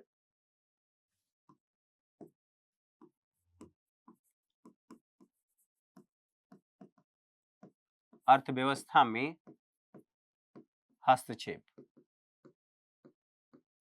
अब सोचिए, लोगों को डायरेक्ट पैसा नहीं दिया जा सकता।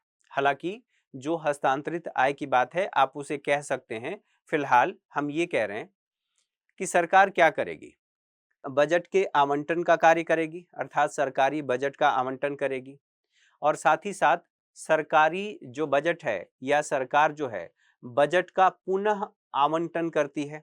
आवंटन कार्य के साथ साथ पुनः आवंटन का कार्य करती है। साथ ही साथ सरकारी बजट का स्थिरीकरण का भी कार्य करती है। अब इन 3 बातों को देखने के बाद, लिखने के बाद फिर आगे हम बढ़ेंगे। तो यहाँ पर हमने पहले समझ लिया कि सरकार जन कल्याण सुनिश्चित करना चाहती है। जन कल्याण सुनिश्चित कैसे करेगी? जब उसे प्राप्ति होगी और उस प्राप्ति के माध्यम से ये सब सारे कार्य किए जाएंगे। तो पहली बात जन कल्याण से संबंधित कि सरकार जो सरकारी बजट है उसके आवंटन का कार्य करती है कि इस क्षेत्र को इतना आवंटित किया जाता है। तो पहला, इन दोनों को मिला करके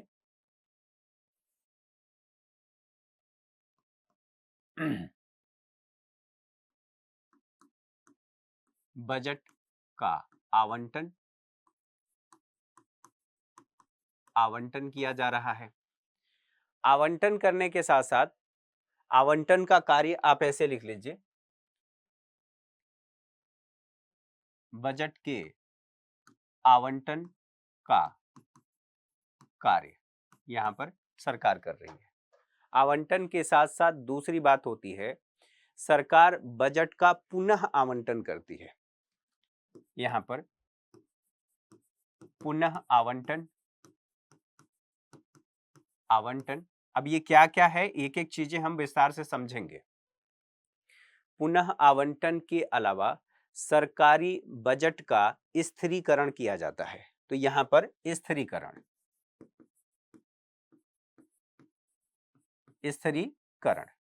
स्थिरीकरण का मतलब क्या है? अब इसको एक एक करके अभी थोड़ी देर में समझेंगे। इसे हम लोगों ने 3 भागों में बांट लिया और इन दोनों को, अर्थात बजट का उद्देश्य ये है कि जन कल्याण सुनिश्चित करना और उसके लिए आवंटन करना। तो आवंटन, बजट के आवंटन का कार्य किया जाता है कि इस क्षेत्र को इतना दिया जाएगा। फिर उसके बाद पुनः आवंटन करने का कार्य किया जाता है और फिर स्थिरीकरण अर्थात स्थिरता लाने का कार्य किया जाता है अर्थव्यवस्था में। तो इसमें जो पहला हमारा कंपोनेंट है, उस पहले कंपोनेंट को देख लेते हैं कि सरकारी बजट के आवंटन का कार्य। तो हम पहले वाले को लेकर के चलते हैं।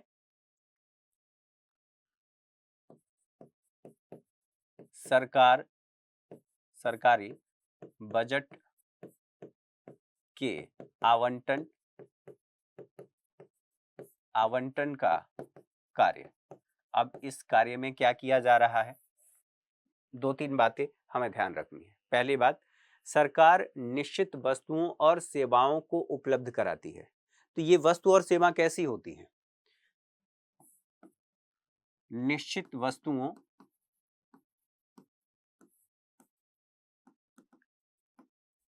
आप ऐसे कह लीजिए,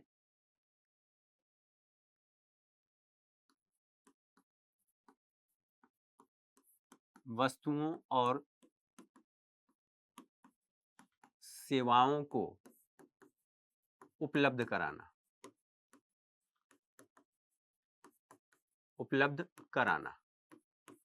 कौन कर रहा है? सरकार कर रही है। अब ये कैसी वस्तुएं और सेवाएं हैं? तो सार्वजनिक वस्तुएं और सेवाएं हैं। यहीं पर जब बात आएगी कि कैसी वस्तुएं, तो सार्वजनिक वस्तुएं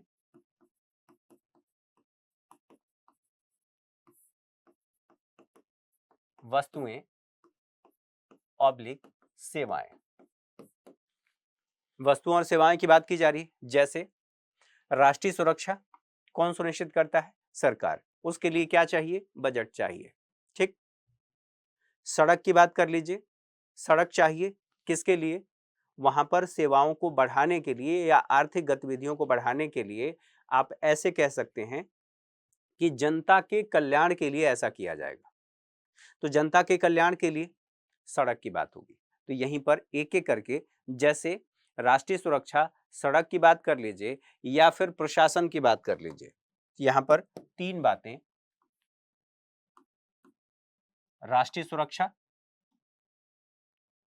आप सुरक्षा की बात कर लीजिए, सुरक्षा, सड़क, प्रशासन, तीन बातें इसमें हम लोगों ने समझ लिया। ये सभी वस्तु और सेवाएं उपलब्ध कराने की जिम्मेदारी सरकार की है। सरकार इसके माध्यम से ये कार्य करती है। इसके अलावा जो सार्वजनिक वस्तु और सेवाएं हैं, उनके उपभोग की बात होगी। तो सार्वजनिक वस्तुओं और सेवाओं के उपभोग को बढ़ाने का भी कार्य किया जाता है। जैसे अब यहां पर दो बातें हमें ध्यान रखनी है कि एक तो ये प्रतिद्वंदात्मक नहीं है। अब प्रतिद्वंदात्मक का मतलब क्या होगा? प्रतिद्वंदात्मक का मतलब, यहीं पर इस बात को समझना जरूरी है कि हम ये कह रहे हैं, देखिए यहां पर सरकारी बजट का आवंटन कार्य की बात जब यहां पर की, तो सार्वजनिक वस्तुएं कहा जाता है राष्ट्रीय सुरक्षा, सड़कें और सरकारी प्रशासन, यानी कि प्रशासन की बात की जा रही है। यह समझने के लिए कि सार्वजनिक वस्तुओं की पूर्ति सरकार को क्यों करनी पड़ती है, हमें निजी वस्तुएं और कपड़े, कार, खाद्य सामग्री तथा खाद्य वस्तुओं में अंतर समझना होगा। अंतर क्यों समझना है?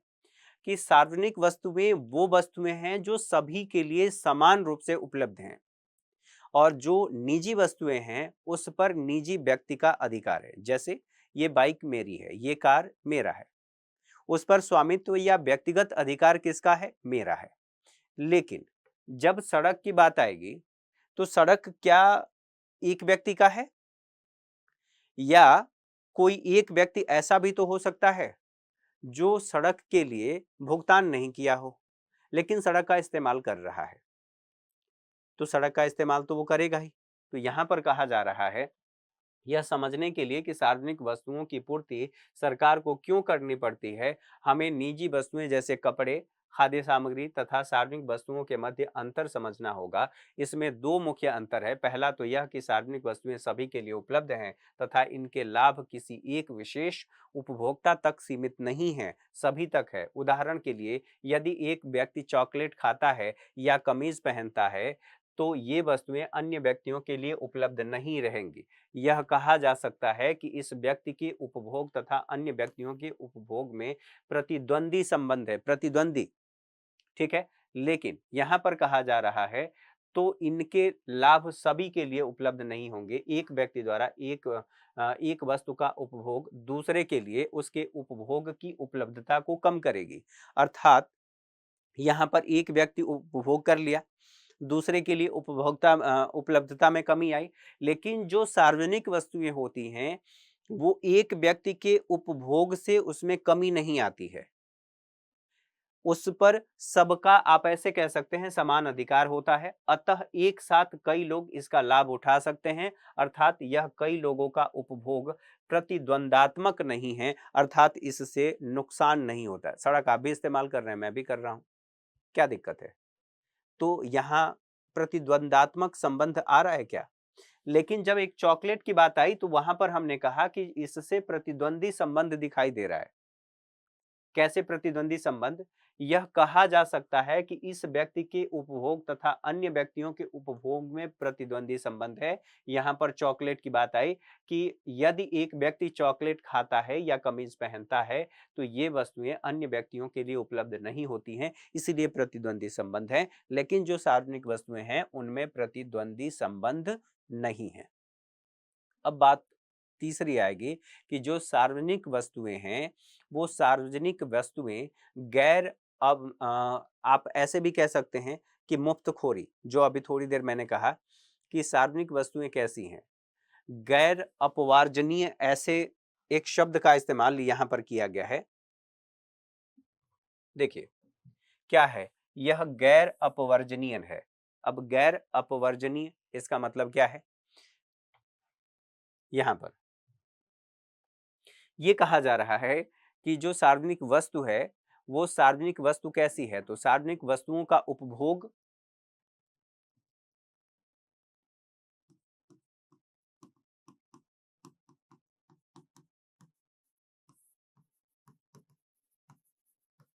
वस्तुओं का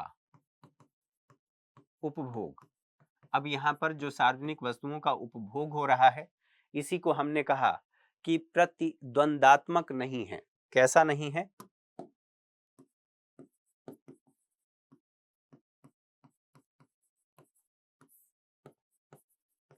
नहीं है, अर्थात सभी के लिए उपलब्ध है। तो एक बात सोचिए कि जो ये वस्तुएं हैं,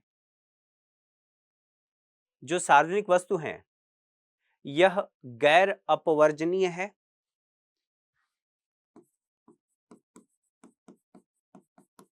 सार्वजनिक वस्तु ये कैसी है? इसको हम कह रहे हैं कि यह गैर अपवर्जनीय है।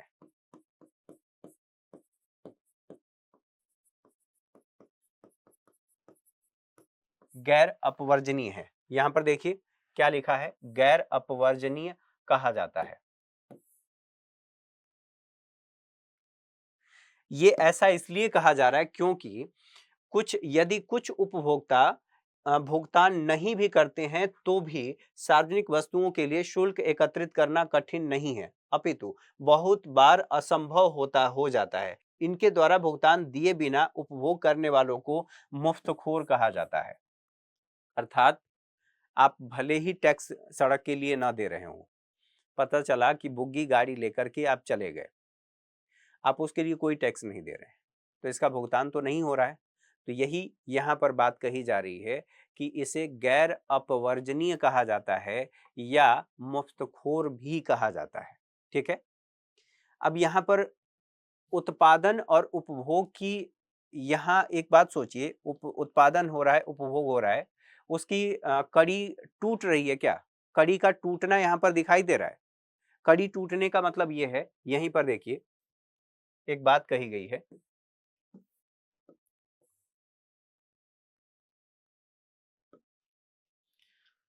उपभोग ऐच्छिक रूप से उन चीजों के लिए भुगतान नहीं करेंगे जिन्हें वे मुफ्त में प्राप्त कर सकते हैं, जैसे सड़क के लिए या उनके लिए जिनके लिए मालिकाना अधिकार अनन्य स्पष्ट नहीं है। जो मालिकाना हक है, जैसे आप सड़क की बात कर रहा हूं, बार बार सड़क का नाम ले रहा हूं, क्या वहां पर मालिकाना हक किसी का स्पष्ट हो रहा है? नहीं हो रहा है। फिर भी यहाँ पर उत्पादक तथा उपभोक्ता के बीच भुगतान प्रक्रिया के द्वारा स्थापित होने वाली कड़ी टूट जाती है। ठीक है, कौन सी कड़ी? उत्पादक और उपभोक्ता, किसने उत्पादन किया है और कौन उपभोग कर रहा है। तो मान लीजिए अगर निजी वस्तु है तो निजी वस्तु का इसका उत्पादन किसने किया है और इसका उपभोग उपभोग कौन कर रहा है, ये दोनों बातें निश्चित हैं। निश्चित है तो इसमें कड़ी दिखाई दे रही है, लेकिन यहां पर चूंकि स्पष्ट नहीं है, मालिकाना हक ही स्पष्ट नहीं है, तो मालिकाना हक स्पष्ट नहीं होने की वजह से यहां पर कहा जा रहा है कि जो उत्पादक तथा उपभोक्ता के बीच भुगतान प्रक्रिया के द्वारा स्थापित जो कड़ी है वो टूट जाती है। ऐसे में इस प्रकार की वस्तुओं को उपलब्ध करवाने के लिए सरकार का आगे आना जरूरी है। अर्थात सरकार इन सभी बातों को ध्यान में रखते हुए वो सेवाएं या वो सुविधाएं उपलब्ध कराने का कार्य करती हैं। वस्तुओं को उपलब्ध कराने की जिम्मेदारी या उपलब्ध कराने में सरकार की भूमिका है। ठीक है, अब वस्तुओं के लिए सार्वजनिक प्रावधान की बात कर लें। सार्वजनिक प्रावधान कैसा? तो बजट द्वारा इसमें क्या कार्य किया जाता है इसको समझ लेते हैं। तो सबसे पहले एक बार लिख लेते हैं। देखिए, हमने ये कहा कि वस्तुओं के लिए सार्वजनिक प्रबंध, और वस्तुओं के लिए सार्वजनिक प्रबंध कौन कर रहा है?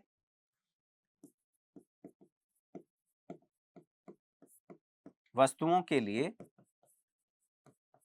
सार्वजनिक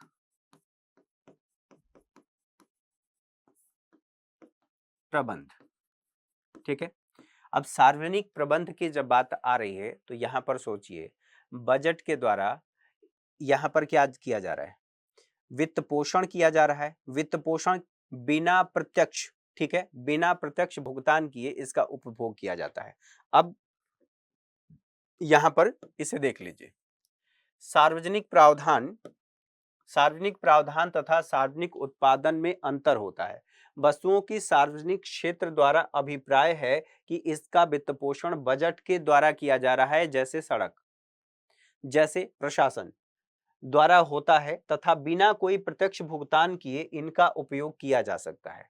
सार्वजनिक वस्तुओं का उत्पादन निजी क्षेत्र के द्वारा भी किया जा सकता है और सरकार के द्वारा भी किया जा सकता है। कोई जरूरी नहीं है कि जो सार्वजनिक वस्तुएं हैं उनका उत्पादन केवल निजी क्षेत्र के द्वारा किया जाएगा, दोनों के द्वारा किया जा सकता है। जब वस्तुओं का उत्पादन सीधे सरकार द्वारा किया जाता है तो इसे सार्वजनिक उत्पादन कहा जाता है। सरकार द्वारा सार्वजनिक वस्तुओं की पूर्ति को आवंटन कार्य कहा जाता है। अर्थात यहाँ पर जो सरकार वस्तुएं उपलब्ध कर रही है उसको कहा जा रहा है कि यहाँ सार्वजनिक वस्तुओं की आपूर्ति को आवंटन कहा जा रहा है, क्योंकि ये सरकार कर रही है।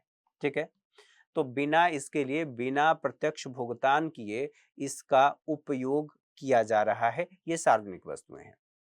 इससे संबंधित बातों को हम लोगों ने समझा। बाकी इसके और कंपोनेंट हैं, इनको हम कल समझेंगे। और कल समझने के साथ साथ यहीं पर जो एनसीईआरटी से संबंधित चार्ट दिया गया है और उस चार्ट में बताया गया है कि सरकारी बजट जैसे राजस्व बजट और पूंजीगत बजट, इन दोनों को देख लिया और फिर इसके जो क्लासिफिकेशन है इनको हम लोग कल के सेशन में देखेंगे। तो आज के सेशन में मेरे साथ इतना ही, अगली क्लास में मुलाकात होगी, तब तक के लिए नमस्कार। और बाकी कहीं कोई समस्या हो तो आप लोगों के पास मेल है, आप मेल करिए, आप बताइए। ये टेक्निकल सब्जेक्ट है, इसमें समस्याएं आएंगी, ठीक है, और समस्याएं आएंगी तो उन समस्याओं के समाधान के लिए मैं हूं। जब भी आप लोग बात करेंगे या कमेंट करेंगे, जो भी आप देंगे, इनपुट देंगे, उसके हिसाब से आप लोगों को एक डाउट सेशन के माध्यम से उन सभी जिज्ञासाओं को शांत करने की कोशिश, हर संभव कोशिश की जाएगी। ठीक है, थैंक यू फॉर वॉचिंग।